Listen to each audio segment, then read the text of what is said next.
Netflix warning, spoilers for 13 Reasons Why Season 2 ahead. Much has been made of the shift in structure between 13 Reasons Why's first two seasons. Season 1 followed a simple and compelling construct, one episode for every tape Hannah Baker, Katherine Langford, left in the wake of her suicide. Season 2 took on a looser narrative format, shifting perspectives based on whomever took the witness stand in Hannah's mother's case against the school, adding depth and shades of grey to the deeply troubled girl's original story while setting up another mystery. Advertisement. Continue reading below. Audiences followed along as Clay, Dylan Minette, Tony, Christian Navarro, Justin, Brandon Flynn, and Sherry Adriana Alexis investigated more rapes committed by Bryce, Justin Prentice, and the Liberty High baseball team. In the end, Bryce was let off with 3 months probation, a slap on the wrist that mirrored the outcome of the Brock Turner case. But there was still some closure. Jessica, Alicia Bowe, was finally able to tell her story and, despite the light sentence, felt relief. Clay, too, was able to let go of the ghost of Hannah that had been haunting him throughout the season. While a third season of 13 Reasons Why hasn't been confirmed yet, there's plenty more to explore with these characters. While Hannah Baker's story may be mostly over, there are still many loose ends to tie up. Here's what a third season of the show could cover.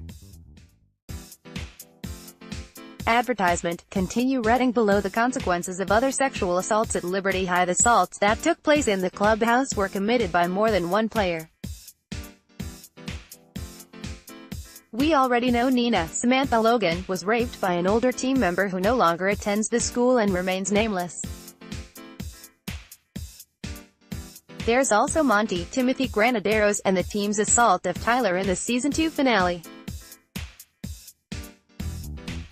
Will these characters face consequences, and will something be done to combat the toxic jock culture that runs rampant at Liberty High? The school shooting that wasn't one of the most controversial aspects of Season 2 was a direct result of the attack on Tyler, who headed to the school's spring fling armed with a semi-automatic assault rifle. However, he sent a warning to a crush, letting her know to seek shelter, which gave Clay time to devise a plan. In a relieving, if unrealistic, twist, Clay was able to talk Tyler down and get him into an escape car driven by Tony. But Clay himself was left outside the school holding the gun, while police sirens sounded in the distance.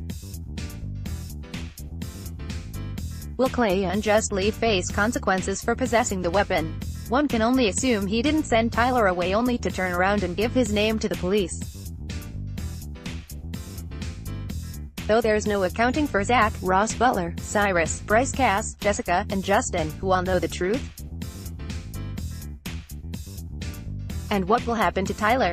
How will his trauma and almost becoming a shooter affect him? Chloe's pregnancy. Season 2 showed that every survivor is different and that there isn't just one way someone might deal with the experience of sexual assault. Nina pushes her feelings down and projects an untouchable exterior. Jessica struggles with any form of sexuality following her assault and battled PTSD. Chloe, Ann Winters, who was raped by Bryce while unconscious, defends her abuser, seeing no other option. Her situation becomes even more complex when she tells Jessica she was pregnant. 13 Reasons Why has not shied away from any difficult topic that can affect a teenager, and the decisions Chloe might be faced with in future will probably be no different. Suicide prevention and how it affects others. Season 2 attempted to address criticism of the first season about its potential to inspire young watchers to follow in Hannah's footsteps, just as Alex Miles Heiser tried to at the end of Season 1. In the second season, Liberty High tries to prevent further suicide attempts by banning talk of suicide, which actually has negative effects on everyone. As Clay points out, as the creators of the show have contended, silence helps no one. Alex has been recovering from his attempted suicide. His friends and family fear that he will attempt to self-harm again, and one character in particular is making a big effort to help him recover, Zach. Zach has a lot going on. Along with devoting time to Alex's PT, he was the one leaving the Polaroids for Clay to find. Throughout the season, he struggles to find a balance between his friendship with Alex and his loyalties to his team.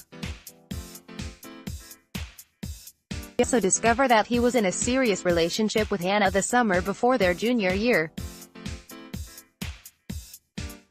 They lose their virginity to each other, but they apparently broke up because he was afraid to tell his friends about her. Now he's riddled with guilt, while also dealing with the recent death of his father and emotional unavailability of his mother.